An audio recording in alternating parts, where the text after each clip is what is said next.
glad we've met. All right, that'd be awesome. Good, and I'm going to start the recording now. Okay, great. So maybe Alex Baum, you're top of my list. Do you mind going first? Sure. Come back to me. Yeah, no problem. No problem. All right. Let's see here. Brad Sadoff. Say hi. I'm currently in the middle of work, so able to listen, but not able to fully participate as much as I want to. But I'm Brad Sadoff, currently in Chicago. I graduated in 2019. I'm working in logistics. So just a little bit of a busy day today. But anything else I'm supposed to mention? I think I covered most of it. But Oh, Brad, you're great. Thanks for being here. Of course, always happy to be here. Do you work at C.H. Robinson by any chance? I do not. I work at Echo Global Logistics, actually. They're one of our biggest competitors, though. Okay. Daniel Hilzik. Hi, I graduated from Indiana in 2019. Studied finance at the business school. I'm working as at a commercial real estate firm in accounting and finance. Thank you, Daniel. Next, Deborah Grant. Do you mind going next?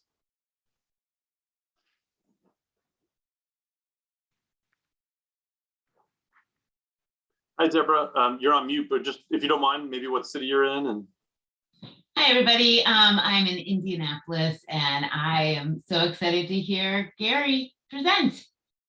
Awesome. Thank you. Eric Goldner, our travel guy. Hey guys, Eric Goldner, class of 2018, currently in New York, working on a travel startup. Things have been getting quite busy recently. Actually, David, Gary, just for a little perspective for yourself, David has become one of our advisors over the last few months. So really exciting stuff, kind of to be able to stay in the network of BLI and IU. I'm just driving right now, so my video is not on, but I'm here. Awesome. Thanks, Eric. Jonathan Levy. Hey everybody, Jonathan Levy, graduated from IU in 2006, and I live in Cincinnati, originally from Cleveland though, and I work for Procter & Gamble. I'm a senior manager of marketing technology, and I work in P&G Beauty. Awesome. Cool. Jordan Schiff. Hello, I'm Jordan Schiff, graduated in 19. I'm a CPA with Grant Thornton. I'm a senior associate in audit, and I focus in on nonprofits. And where are you again, Jordan? Chicago.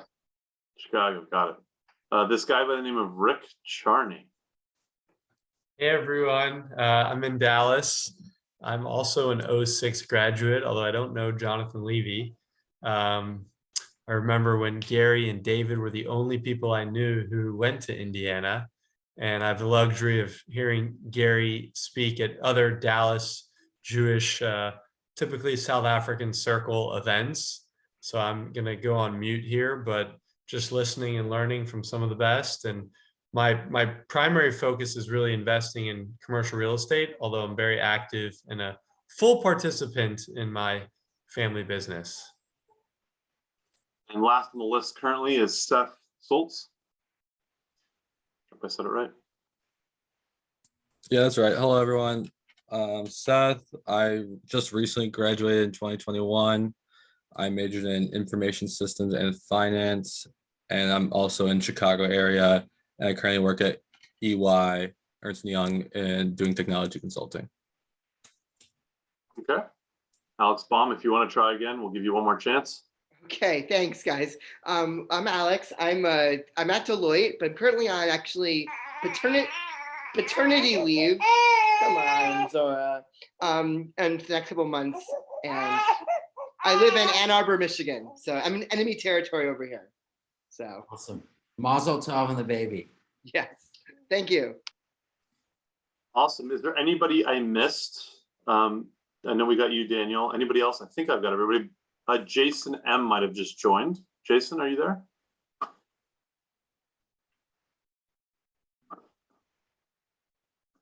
Oh, that's You're I on, you're on wouldn't mute. miss this opportunity to see my good friend Gary give a presentation. wow. Gary that's- and I graduated in '97 together, and I live in Indianapolis, but not long. I'll be in Sarasota soon. So I'm looking forward to hearing what you have to say, Gary. Cool. Thanks for attending, bud. Appreciate that. Well, I think, Rabbi Sue, I don't know if you have any words. I would love the honor of introducing Gary. Gary Haymann is the reason I went to IU. I remember him sitting on our couch at our family's house, and I was kind of maybe a junior or senior in high school thinking about where to go to school. And Gary told me about an awesome experience, and I've grown up in and out of the Haymann family house, and have Rick and I have a lot of memories with his family. And Gary's an incredible guy. He's very, very motivating to talk to and hang out with. And you guys will hear firsthand some of his stories and some of his highlights. So without any further ado, Rabbi Sue, if you have any other words, we'll get Gary started here. No, I just want to say welcome to everyone. And again, thank you so much, Gary, for being on and being willing to speak with us and teach us, and look forward to hearing from you. And Awesome. also to David Charney for organizing all of this. Awesome. Let me just, let me know if you can see my screen there. Awesome. So such a great opportunity to talk to everybody. I think I mentioned a little earlier, I have been super heads down, and it's great to get involved in these types of causes.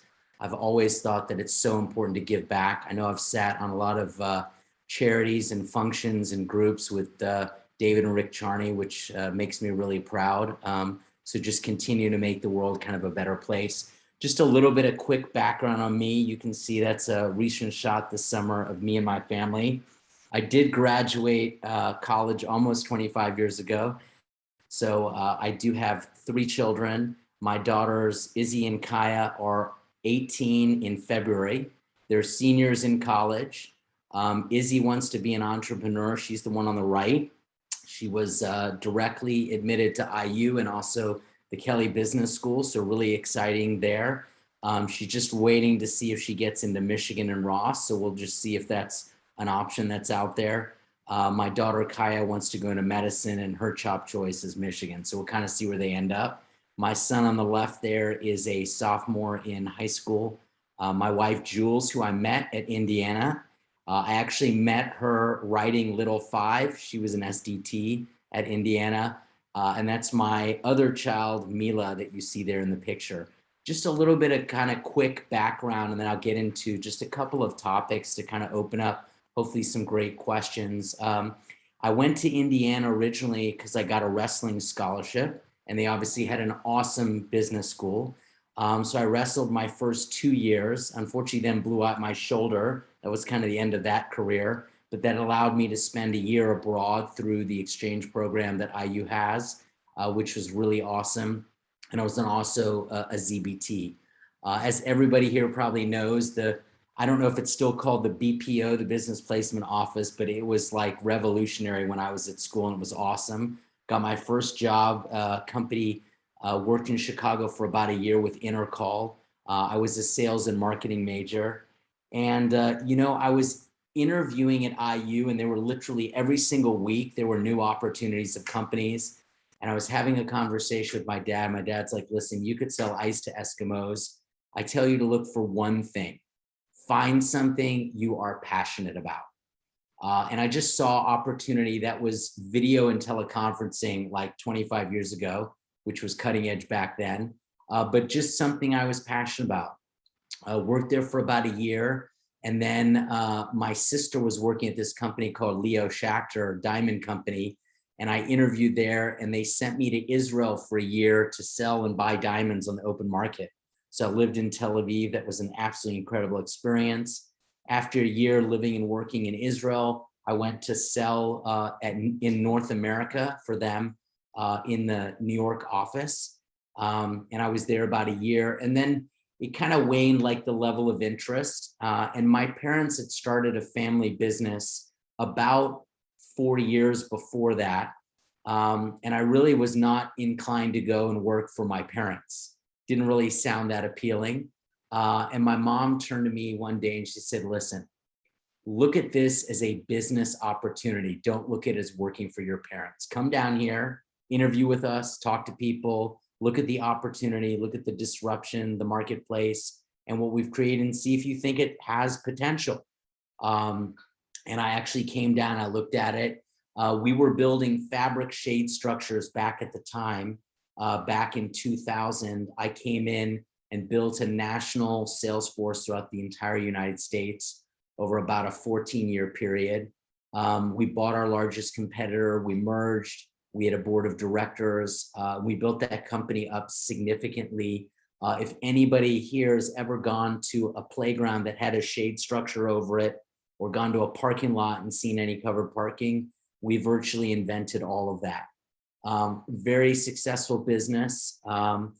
It was obviously had its, I learned an absolutely incredible, I would never trade it for anything in the world working with my parents. My dad is a serial entrepreneur and so is my mother. So I learned an invaluable amount. It was absolutely incredible. I was there 14 years. We ended up selling 3 of the 4 brands to Apollo Capital, a big, huge PE firm. I'm sure many people on this call have heard of them. When we sold our stake in USA Shade, I kind of decided it was my time. A few years earlier, I had seen some really incredible technology called augmented reality. This was back in 2012. So just like nobody even knew what that was. That was way before Snapchat and all those kind of cool filters and things that people actually knew what it meant. And I started an augmented reality technology company. We were doing augmented reality and virtual reality. The long and short of it is, it was an incredible experience. It was really my first 100% venture completely by myself. And I learned a tremendous amount during that time. What I also realized though, is it's not only about having absolutely incredible technology, it's about having the right technology at the right time when consumer behavior is at the right place. There's only so many Steve Jobs in this world that are going to show you something that nobody's ever heard of that will become something revolutionary like an iPad or an iPhone. The majority of times you've got to align those patterns. And it was, we did some incredible things at NextRef, built a platform, did campaigns for Wonder Woman, DC Comics, Coke, Pepsi, the Denver Broncos, Walmart, some really amazing things, but we could never really get sustainable, predictable revenue. So I actually had a very great partnership with a company called Top Fan, and they acquired the platform and some of the intellectual property. And that's what kind of sent me on to my next venture, which I had started planting those seeds as I was rolling down NextRef. And so that was Edgy Labs. And Edgy Labs is a digital marketing company where we purely focus on SEO, search engine optimization. And very proud to say that about 4 weeks ago, we sold 80% of that business to Compass UOL. UOL is Universal Online. So basically the America Online of Brazil. We have a 3-year earnout, so not going anywhere. We got 20% stock in the deal. So hopefully Compass UOL goes public in the next year or 2, and there's some icing on the cake, but we're still focused and diligently working on hitting revenue targets for that business as well. And then also born out of that business was Ink. Ink is an artificial intelligence writing tool that is now we spun that out about 2 years ago, and it's a standalone company. And I'll talk a little bit about that in just a moment, but that's kind of like a brief history of where I was and kind of where we're going. So what I want to do now is just kind of talk about a few concepts that have really served me well in life, and just to kind of, keep these in your back pocket. None of these are revolutionary.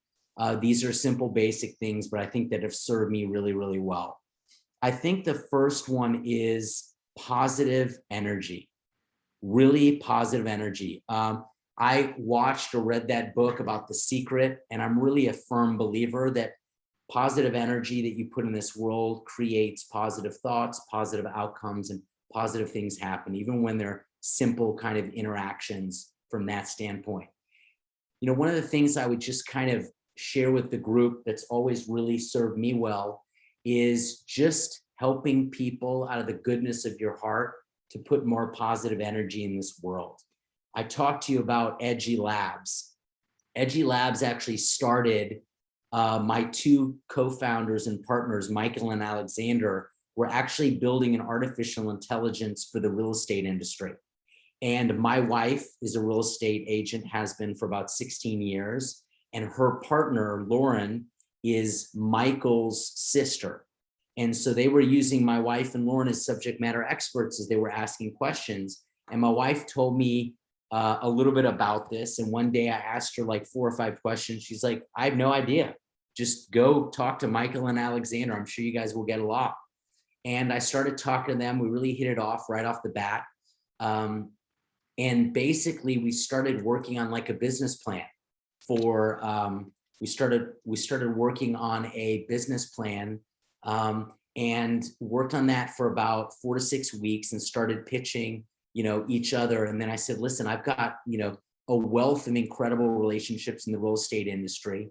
Why don't you guys come down to Dallas and we'll pitch this concept to everybody and see if they think it's valid, or if they see if it's disruptive, or if people are interested.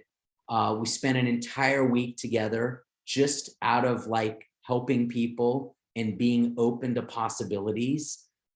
We got a lot of interest, but I think we came out of that week with a lot of feedback that said, listen, if you want to disrupt the real estate industry by building an artificial intelligence to get rid of real estate agents, you're going to have to fight the real estate lobby. And then we'd have to raise like $100 million.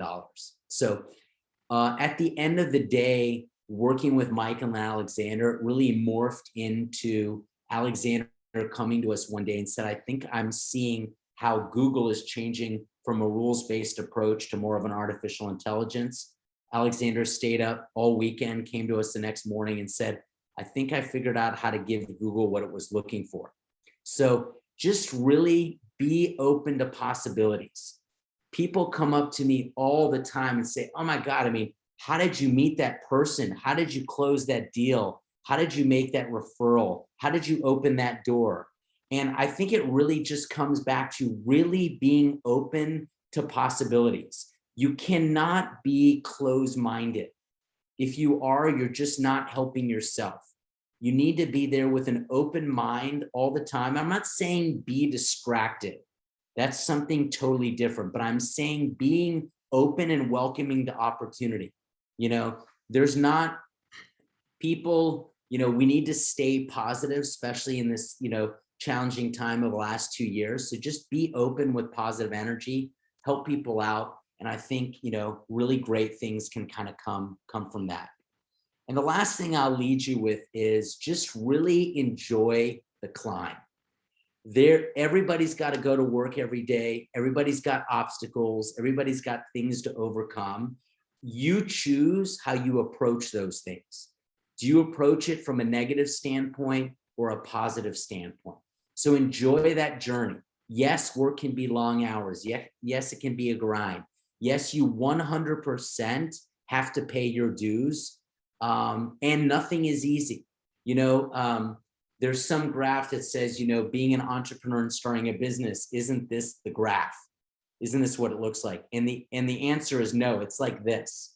It's up and down and side to side and things like that. I once watched this podcast with Mark Zuckerberg, and somebody stood up in the audience and said, Mark, when was like the light bulb moment, the 1 second that you came up with the idea of Facebook and knew that it was going to turn into what it is today? And he said, anybody that answers that question, it's highly unlikely that it's true, because at the end of the day, it's just about continuing to grow, climb, overcome obstacles, be open to opportunities, and achieve new things. I'll give you one last little story, and then I'll open it up for questions.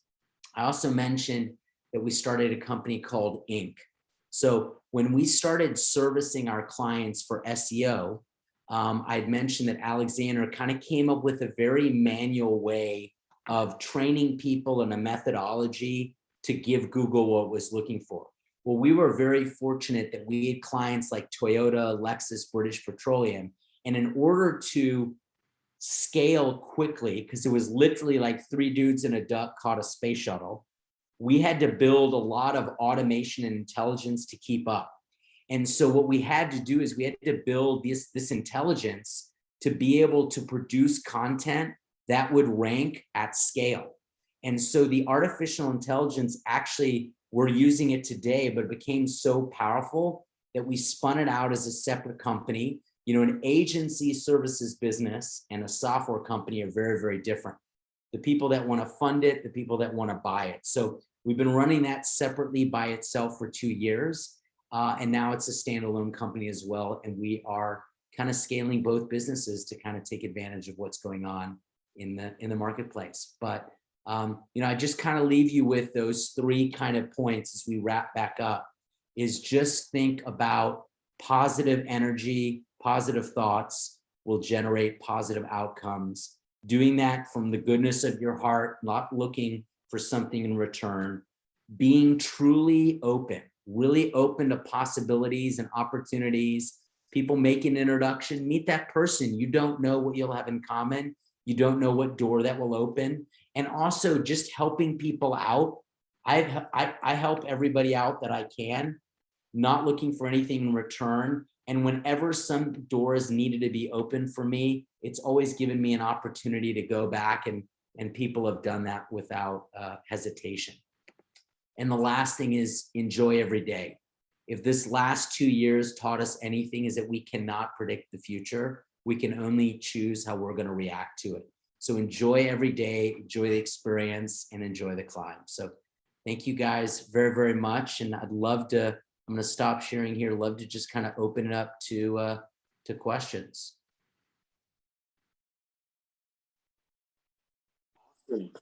Awesome. Everybody prepare a question, please, because I might start calling on you. Before we dive into questions, there's a new face. Joe, do you mind introducing yourself, please?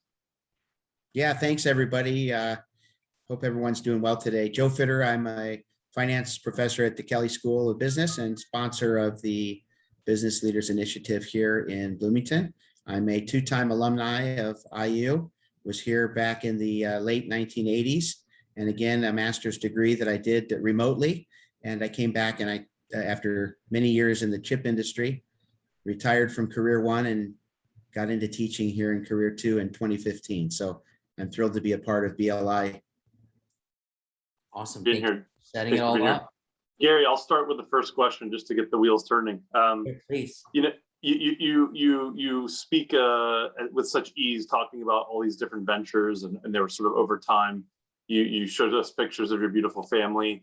You know, we're all going through life balance challenges and tasks every day, just trying to figure out how you're going to use your time carefully. What's been kind of your strategy for just life balance and organizing yourself, and how you decide how you use your time? Yeah, no, I think that's an excellent question. The first thing that I'll tell you is that's one of the biggest struggles. And you can have your arms around it at times, and then it gets out of whack pretty easily. So it's not something that you solve. It's something that you kind of constantly have to be aware of. During my time at USA Shade for 14 years, I traveled almost every single week for that solid amount of time, building sales forces all around the country. And it was really challenging having a young family. And one of my partners said to me, I was like, I'm really having a tough time with this balance and just not being around, and just the guilt, to be honest, that you feel. And he said something so simple but profound. He said, just make the time that you have count, make it meaningful. You know, just because you're with your kids and family 24/7 doesn't mean that it's meaningful or impactful or important. So whenever you choose to spend that time, make it meaningful, be present, turn off the phone, just be there with them to kind of do that. I think the other thing, and maybe this comes with experience, but I think another thing is keeping things in perspective. You know, if the last 1 to 2 years with all these changes in the world has hopefully taught us anything, it's keep things in perspective. You know, focus on the things that, you know, are good in your life, and just be flexible to the things that you can't control. Don't get, it's super easy to get down, get frustrated, you know, from that standpoint. So I think just, you know, make sure that you keep that kind of perspective.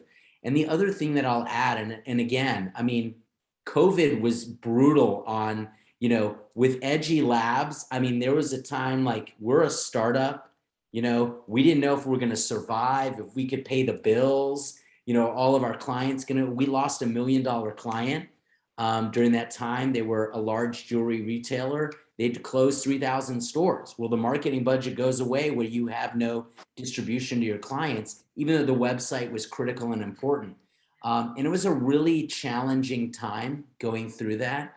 But I think just keeping perspective on it, you know, open and honest communication with your team members and with your employees, you know, it's okay letting them know that you don't have all the answers.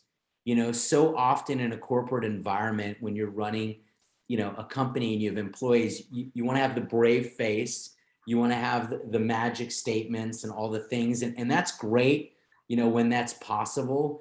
But a lot of times that's not always possible. And definitely during COVID, we had weekly or bi-weekly meetings with our staff, letting them know what was going on. We were lucky we got the PPP. We were also lucky that we replaced that $1 million client with, you know, actually threefold during that time, because COVID was extremely strong for digital marketing and driving, you know, results on Google. So we're just really fortunate, but it was a really tough time during that point. So just try to keep perspective on what you're going through. It's very, very tough when you're in a challenging moment to try to step out of it, you know, just grind through it and stay positive. And then when you get a little past it, you'll realize that it maybe wasn't as bad as it kind of seemed at that time. Thank you. Thank you. I'm going to call on a few of you. Yeah, question. Jordan. So one of the early childhood lessons my dad taught me before going to business school was, you know, don't do business with family. So I guess how are you able to, you know, and I have the same thing, if family starts asking me tax advice, and I think the difficulty is, you know, how do you, when you try to keep your personal and professional life separate, but how do you do that when elements of your personal life are naturally in your professional life? Yeah, so first of all, everyone's situation is different. Everybody's family is different. So it's very specialized. You know, you got to look at your situation. A couple of things that I'll tell you is, one is, and obviously it's age, I think, is a thing, because when you're young and you're grinding it out, you've got to go through that grind, whether you're working for a family business or you're working for Tom, Dick, or Sue over here, it doesn't really matter. So you've got to go into it with the right mindset that you have to grind it out. You have to earn your stripes and you have to pay your dues. And it doesn't matter if it's a family business or it's anything else. You know, a lot of times people might go in with the perception that, hey, it's a family business, it's going to be easier. I can tell you from my standpoint, the expectations on me were 10 times harder.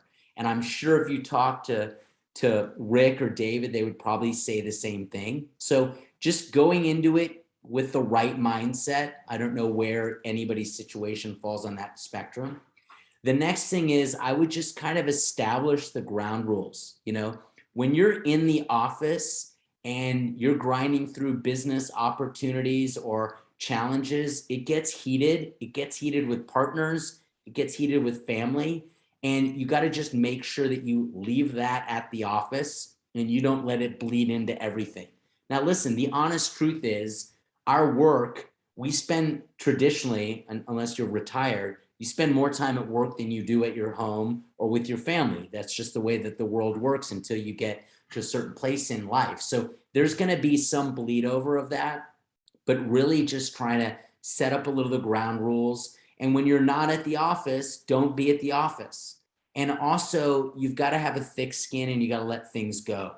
You can't take things personally. Whether it's your family member or your boss that is not a non-family member that gives you constructive feedback that maybe is tough to take, that's how you grow and develop and get better. So you've just got to understand that. You know, one of the reasons that a lot of people go into family businesses is trust.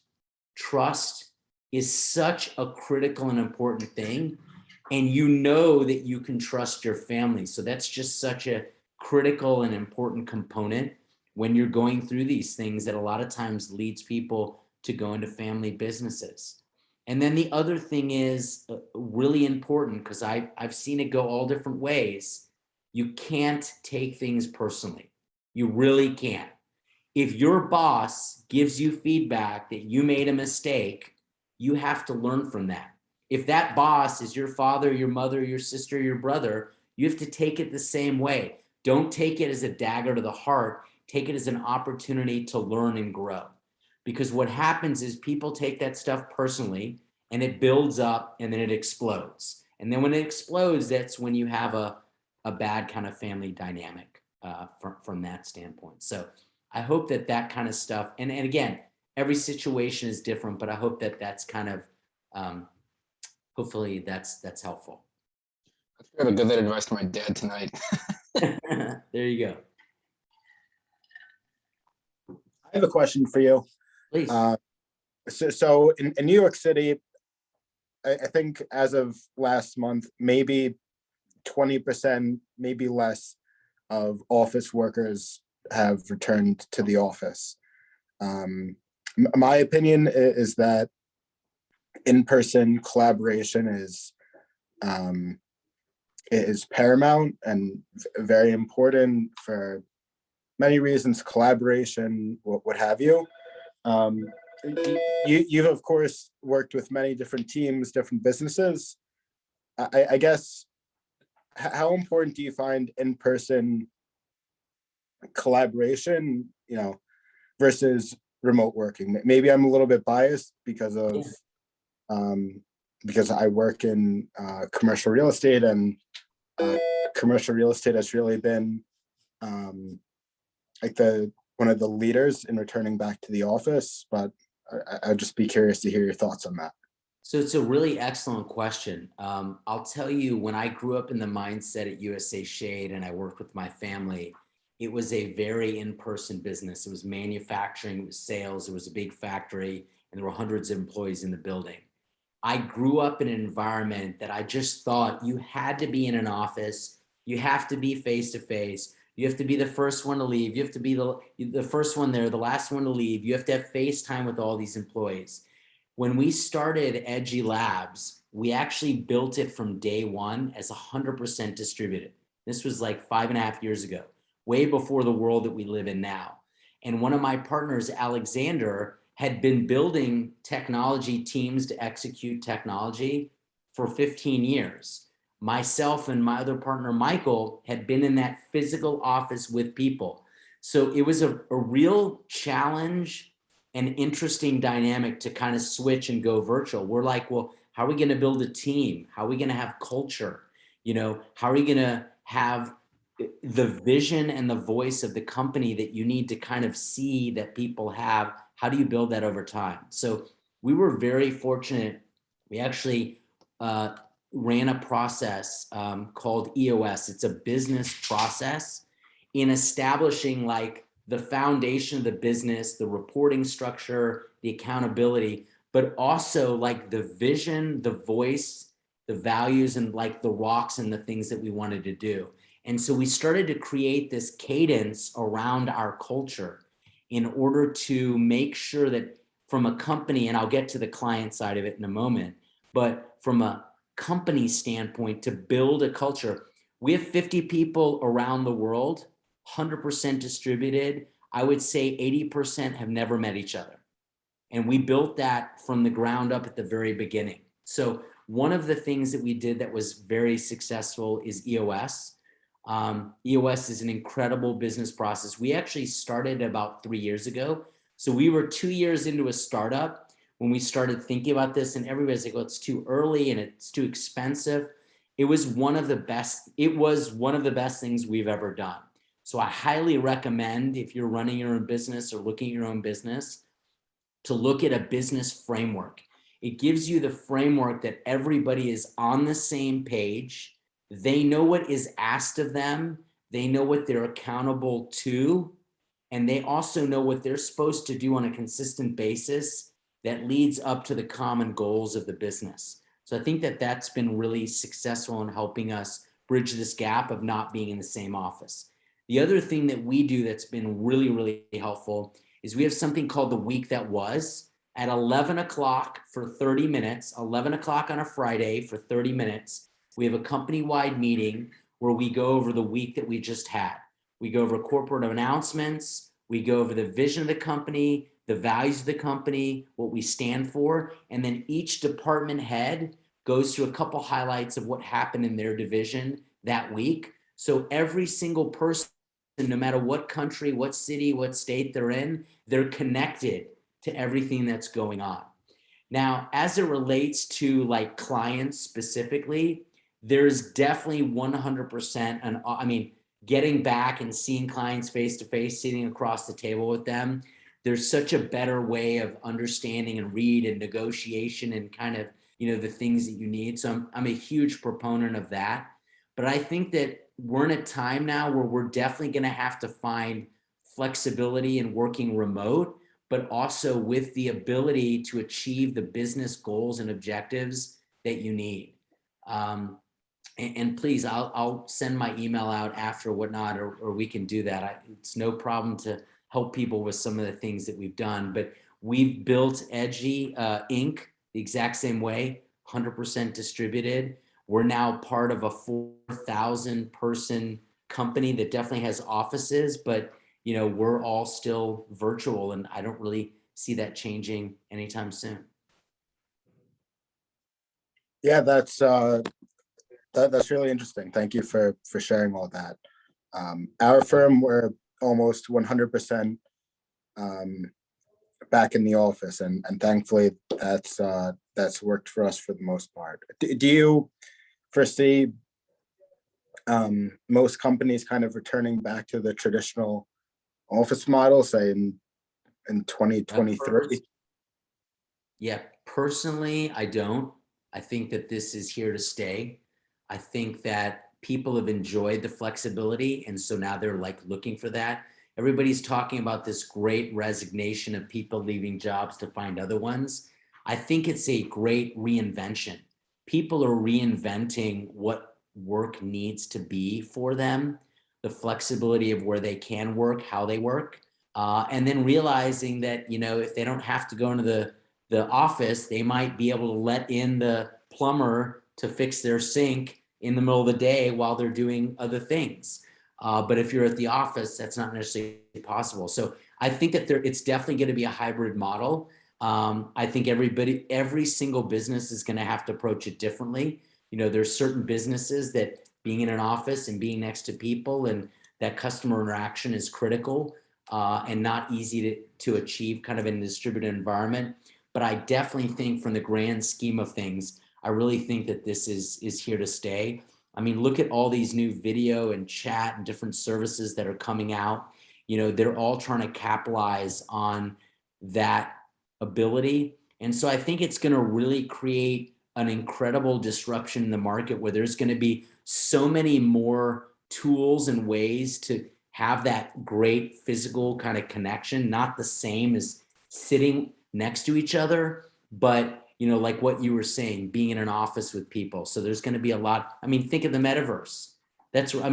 We had a board meeting with this new Compass UOL company, and the principals sat in the boardroom with a VR headset on, and it all looked like they were sitting right next to each other, but they were all virtual with 4,000 employees. So there's just going to be very different ways that these things can be addressed. I think there's going to be a lot of cool, innovative things that start happening and continue happening in the years to come. Thank you. Pleasure. Other questions? Alex Baum, you got anything for us? I loved your thoughts about the remote working. I feel bad. The commercial real estate business must be different these days, thinking about that. So thanks for all your insights, Gary. Yeah, about that. pleasure. Yeah, maybe I'll just chime in with a couple comments and then a question for Gary. But I agree with Alex. I agree with Gary. There's no doubt that especially the office product type is going to be hurting in the next couple years as they learn to adapt to the new world. I mean, I remember when mobile phones came out and you could do all your work emails on a cell phone. Like that was revolutionary. I still find my mobile application on Microsoft is a little bit smoother than my work desktop. And sometimes if I want to get through 30 quick emails where I know I'm not going to have to type a long response, I'll sometimes do it from my mobile phone, just as an example. But I also think the retail product type in commercial real estate is going to have a rough go here as this whole last mile concept. But industrial, multifamily, all the storage, I think all that's and even land in general will continue to rise nationwide. That's my 2 cents on commercial real estate. Gary, I gotta add, I mean, the background and the track record speaks for itself. It's funny when you spend 60 seconds talking about an amazing 4-year adventure. Those of us who've kind of lived the entrepreneurial world know how much blood, sweat, and tears went into each of your bullet points.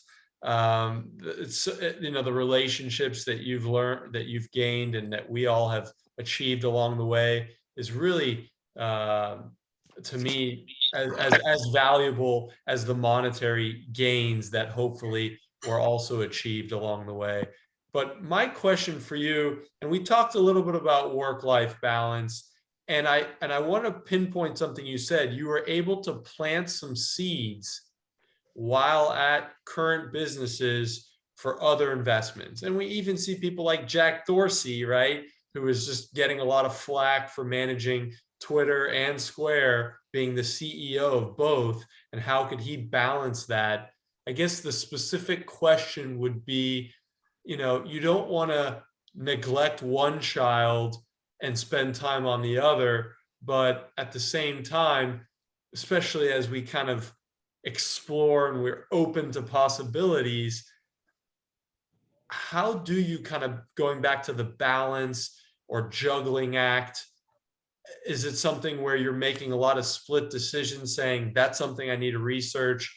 How do you stay organized with balancing the work opportunities that you see and just knowing where to invest your time and to leverage your resources? Because a lot of the times you may see a good idea, you may have a lot of people that you could connect with on that idea, but it's not worth your time. Do you have any type of like meter where you say, I'll keep an eye on that, or a file where you say, I'll check in on that quarterly? How organized are you? And like, how did you successfully plant seeds while being at other businesses? Yeah, I mean, I think, listen, there's no company that you're with or employer that wants to know that you're thinking about other things when you're supposed to be 100% focused on there. So you definitely don't want to neglect your core major focus. So that's number one. I think that part of it is where you currently live, like the concept of being at Edgy and incubating Inc. It was something that was born out of our business, and it was being open to the possibilities. And I saw this amazing podcast, and it talked about like some of the most brilliant people, and not all of them created the most revolutionary ideas. What they were smart enough was to connect the patterns. They saw, like, I mean, this guy was a genius, but if you ever watched the launch for the iPhone, Steve Jobs got up there and it was this simple presentation that said phone, music. It was phone, text, internet, phone, text, internet. And he kept going it around, and then all of a sudden the iPhone popped up.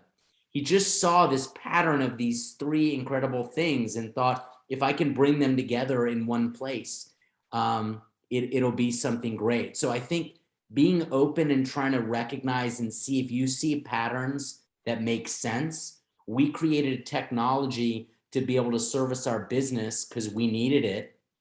And then we saw that it had applications outside of that.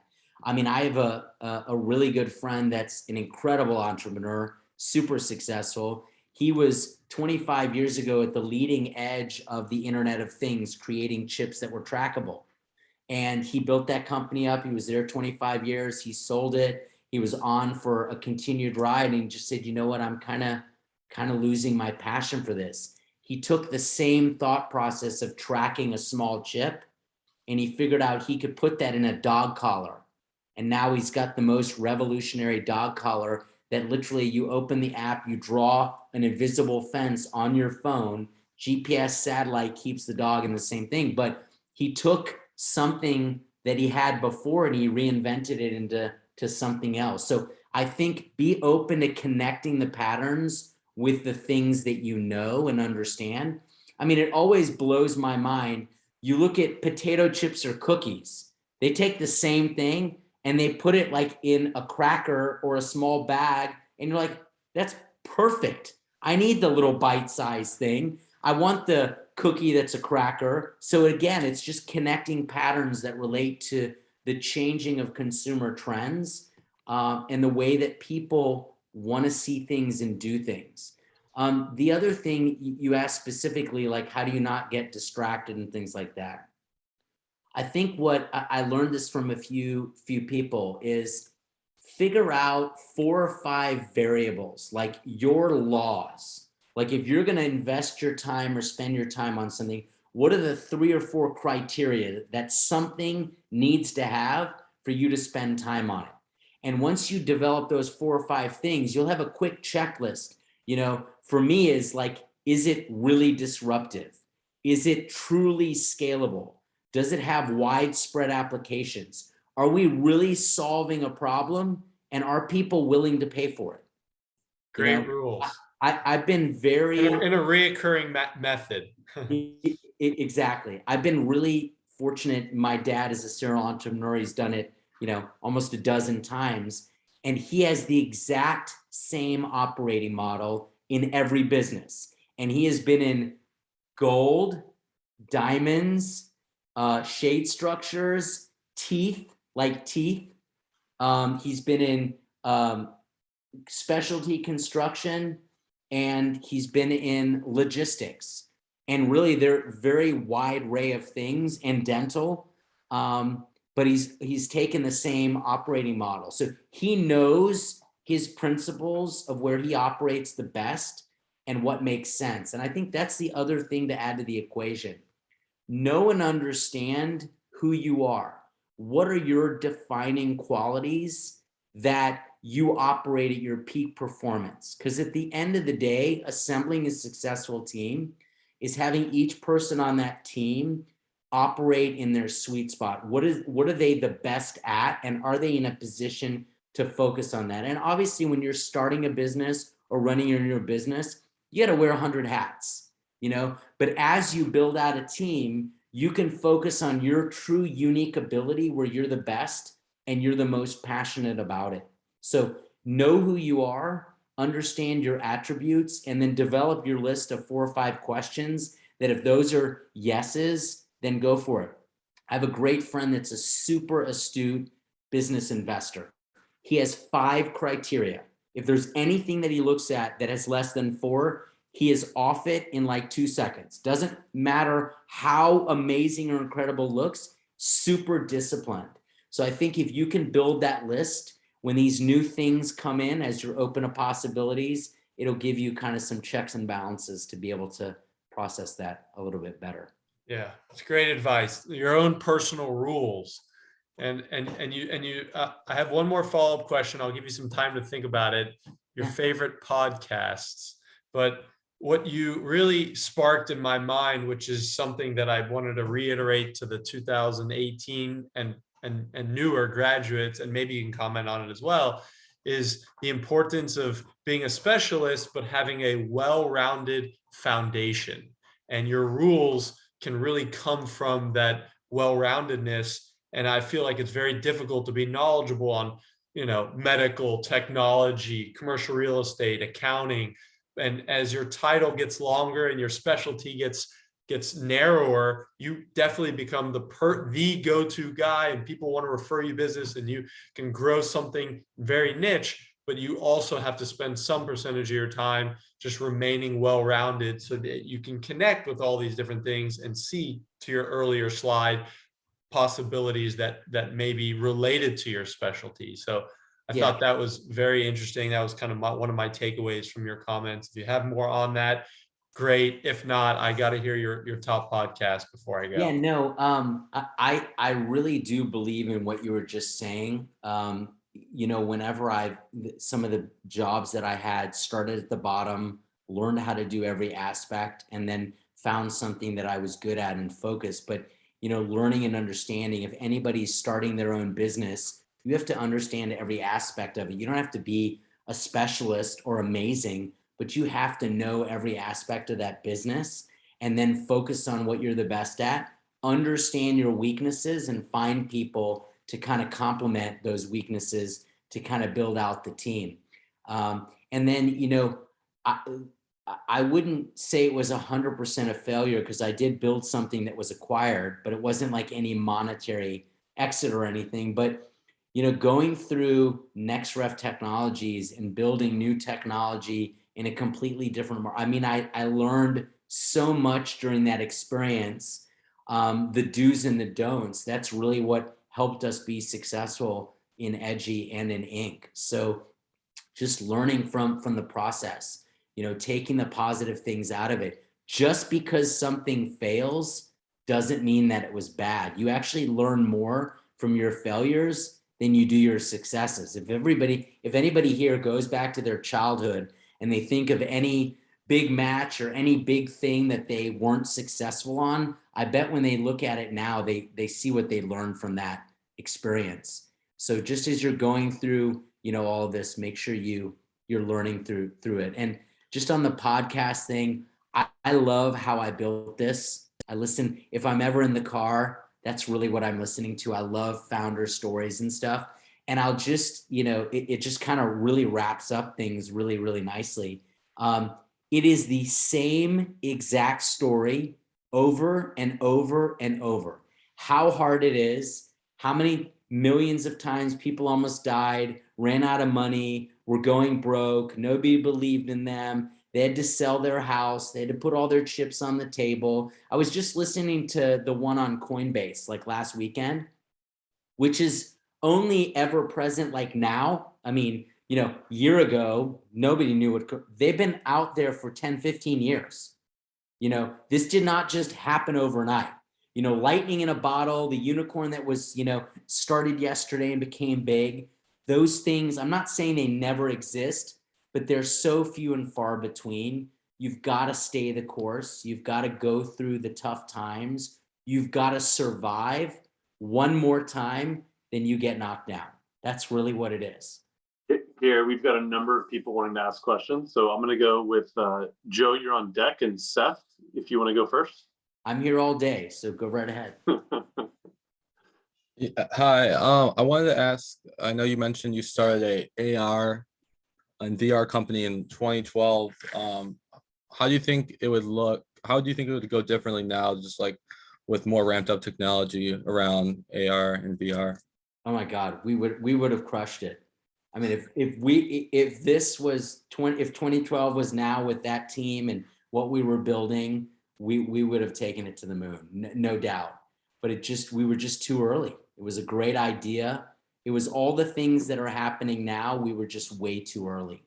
And it's just a lesson, that you've just got to go through from that standpoint. Because yeah, I mean, we a QR code, we actually created our own that we had patented. We had technology with automation and the millions of codes. I mean, it was so much more attractive, and people are like, nobody's going to scan anything. And now people are scanning things every single day, especially with COVID. I mean, every menu, people are scanning the QR code, payments, transactions. I mean, snap codes, things like that. So we were just too early I would love to be, you know, have done this later, but that just is what it is. Awesome. Joe, you're up. Okay. Thanks so much, Gary. Very insightful. I appreciate your time tonight. My question is one on business, but it's not business of the mind. It's really business of the heart. And I'll relay a little story, kind of the impetus for the question. So today I got up and I went in and grabbed a cup of coffee as I normally do. And I was in line ordering coffee, and the person in front of me was yelling at the barista because the cream in the coffee wasn't the right quantity.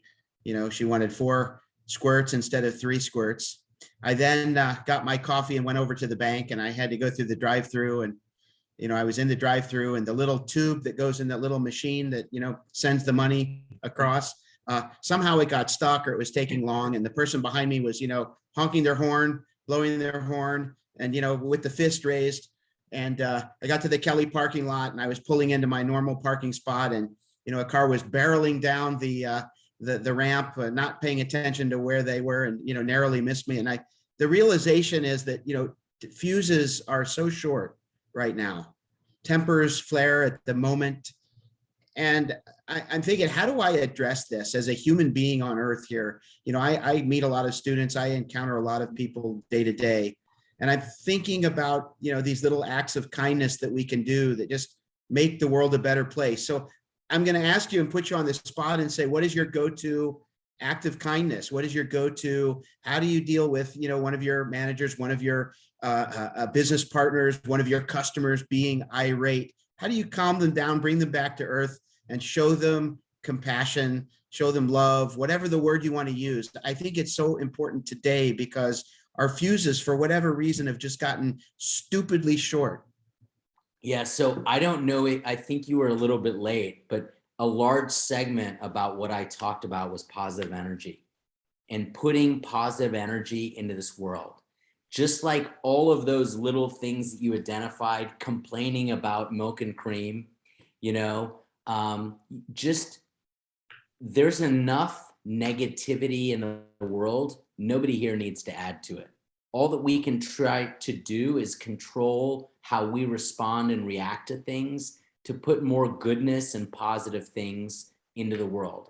Just say thank you to people, smile, shake somebody's hand, let them know that whatever they're doing, the barista that's giving you your coffee, thank you, I appreciate it. You know, it really comes, I appreciate what you're saying so much, because I think especially with COVID, now the communication and personal communication is so much better than it was for a period of time. There was so little human interaction there for a period of time that it was tough. I mean, a lot of people, it affected them negatively. And so, you know, I just kind of put that out there, is just really putting positive energy into things. There's another thing that you said that I think is so important, is you have to have compassion, because you really do not know what that other person is going through. You don't know if there's mental health, if they're sick, if somebody in their family is not well. So, you know, they say, you know, putting yourself in somebody else's shoes, you just don't know. There's so much stuff that's happening that you really don't know what that other person, you know, the fact that they're complaining about their milk and their sugar, who knows what kind of bad things that they're dealing with that are so much worse to them, that's that trivial. So I think that, you know, and you asked, like, when you're dealing with somebody irate, I would say just greet them with an understanding. I hear you. I hear what you're saying. Let's slow down. Let's take a step back and let's see how we can kind of approach it. I give business presentations all day long. Sometimes the data that we're sharing is not so good. Sometimes it's better, but there's always a way to look at it as an opportunity instead of a negative. So we're driving traffic to people's websites. If their website's slow, that's not going to happen. So instead of going into it with your website is slow and them thinking bad about it, say, you know what, we have a great opportunity. Your speed is here. Once we improve it, it's going to show all these different results. So also just trying to reframe things, or teaching the students or the people that you interact with to reframe it. You know, I showed the picture at the beginning, but I have 3 kids, twins that are 18, a son that's 16. My whole life, I was like, guys, is your glass half full or half empty? It's the exact same glass. That's the exact same amount of liquid in that glass. It's all your perspective of what you see there. Do you see it as half full or half empty? Because we don't control a lot of things that happen in life, but we control how we react to them and how we respond to them. And just choose for that to be positive. And then just share that positivity, and then hopefully the next person will pay it forward. Awesome. Gary, I'm going to take you down a different question path. I have one for you. You've reached a athletic status, a focus, an elite athlete who, scholarship level athlete. Some of us are decent athletes, but you're an elite one. How do you attribute, your athletic career, motivation, coaching, goal setting? Like how do you transfer any of that abilities or lessons learned? What have you gotten to with elite status that we mentally maybe didn't quite get to? Never mind the physical part of it. Genetics. Yeah. Well, thank you very much. I wouldn't say that I was only an athlete. I was very, very fortunate. I think that sports and athletics is just an amazing character building. You have to train, you have to work hard, you have to overcome obstacles to win, whether it's in a match or whether it's something bigger. And those exact skills is what's so important to then take into your life, whether it's non-athletic things. I have this conversation with my children all the time as well, is my kids are very God-gifted athletic. They're very athletic, some more than others, but they work really hard and they've achieved some really amazing things. My daughter represented the US in gymnastics, got a silver medal at the Maccabiah in Israel, was on the US team out of 5 people in the United States. So super exciting. She's taken those lessons of working hard and now she's putting it into school, into sports, into activities, into work, into so many other things. So, the other thing that I would just say is, and it doesn't matter if you're a gifted athlete or not, a healthy body is a healthy mind. So whether you're going for a walk or you're doing some other form of more strenuous exercise, especially during this time of where we're at our computers probably more than ever, you've got to have a counterbalance to de-stress yourself, whatever it is. And some people it's shopping, some people it's reading, some people it's working out, some people it's walking, whatever it is. Find whatever it is for you that you're taking time out of your day at some point. Doesn't matter if it's, I worked out at 6 o'clock this morning because that was the only time I was going to fit it in. Sometimes it's 9 o'clock at night. Sometimes it's during lunch. Just make sure you're taking 30 minutes to an hour out of your day to counterbalance what you're doing so you can clear your mind. There's another thing that I learned from somebody, especially when the last few years have been so busy and you literally can't find 5 minutes in a day. I was at my house and love to get up in the morning and have coffee. And one of my friends was around, kind of a mentor and a business coach as well. And he was at the house and I was just like, I got to run to this and this. And he's like, Gary, I want you to come outside with me and I want you to sit here for 60 seconds. Take in the air, look at the positivity out there, think about a good day, breathe, just taking it 60 seconds. So a lot of times when my kids are super busy, I'm like, I just want you to come outside and sit by the fire pit with me for 60 seconds. That's it. Just a little bit of clarity. So a lot of times people are stressed that they don't have 30 minutes or an hour or 2 hours to do these certain things. Sometimes it's just this mental clarity break that you can take in 1 to 2 minutes, and it really does help. And then you just go on, but you've got to have a counterbalance especially with all this screen time that we have in our worlds. That's awesome. Thank you. Thank you. Rabbi Sue, can we toss you for one? Sure. So it's interesting. We had, I think it was a BLI speaker. I don't think it was for the Alumni Network. And you've kind of talked about this, but I want to sort of ask it in this way is they said that you can do well in your business financially, but you can also do good. It was actually, and you may even know him, it was David Barrett, I think, who said that to one of our BLI groups. I don't know if you knew David when you were at IU. You may have overlapped a bit.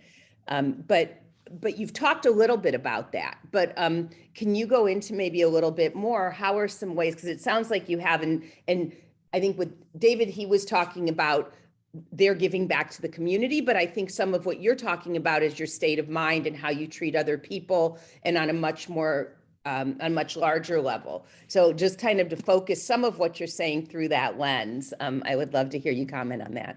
Yeah, and your question was, how do you do good, like do good things for others? Is that- As well as doing well financially. And you've talked a lot about that, but just to sort of refocus it a little. Yeah, I mean, it's something that we've really tried to impress, and I'm very fortunate. I do come from a philanthropic family, so I was kind of raised in that process throughout my whole life. And one of the things that we've always kind of shared with our children is you have to give back. There's too many takers in this world. You've got to give back. And it doesn't have to be always financial. I think a lot of people put that burden on themselves or think that's the only way to give back is financially. Not at all. You can help people. You can help somebody learn a trade, find a job. You can get on a committee. There's so many different ways to give back, and it does not need to be financially. But I think we also come from a mindset that we want to leave this world a better place. And if we don't make it better by doing things and sharing and helping, how do we do that? And the more people that can do that, the better it is. So I would just, early on, we're a huge proponent of tzedakah. Our kids, give tzedakah, and we do charitable things. And it's not about the money. It's about the thought process of giving to others and helping others. And how can we make the community stronger? Because at the end of the day, we live in our communities that we live in, whether it's your neighborhood, whether it's your city, whether it's your synagogue. And so it's just an opportunity of how are you going to make it better? Everybody has traits or abilities to do that. And it doesn't have to be kind of monetary from that standpoint. And I would also say, just get involved. There's a lot of fear of involvement, like it's going to suck too much time or it's going to take too much. There's definitely a balancing act there. I always try to commit to things that I know I can give it what it needs. I often get asked to chair committees that are like year-long engagements. And I just know I don't have that much time, but I'll take an event or a cause that's something where it's a little more manageable for me in the time commitment. So just find a way that works with you that you can commit to giving back and to helping others. Awesome. Impressive, Gary. I'm so thankful you're able to make it today. I'll just ask, is there any other questions? If anybody has any other questions, now would be a great time to ask them before we kind of wrap up the session. Sounds like we're in good shape. So Gary, thanks again. I thought you were impressive today. Some of the things I hadn't heard from you today were exciting and interesting. And we got to hang out more in person, not just virtually, since we're in the same city. But thanks again for spending your time with us today. I know I learned a ton, and you reiterated some things that I remember and I think about being in family businesses every day. So thank you for doing that. Rabbi Sue, do you have any closing remarks before we wrap up? I want to add my thank you very much. This was really, really great. I loved your PowerPoint. I would actually love to get a copy of it. I know I have it on the recording, but I'd love to get a copy of it if you wouldn't mind sharing that.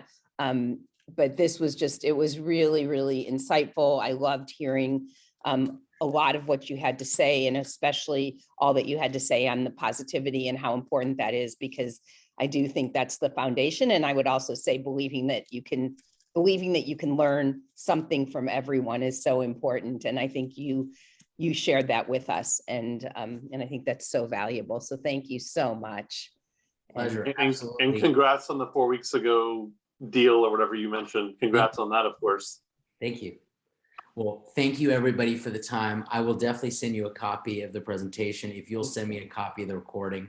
It's would a really deal. like to. So thank you guys so much. Really appreciate it. Please connect with me. I'll send Sue my information. If I can help anybody out, it would be my pleasure. Thank you so much. Have a Thank you so much, Gary. Thank Okay. Thank you, Gary. you. Thank you, everyone. Thank you. All right, bye-bye.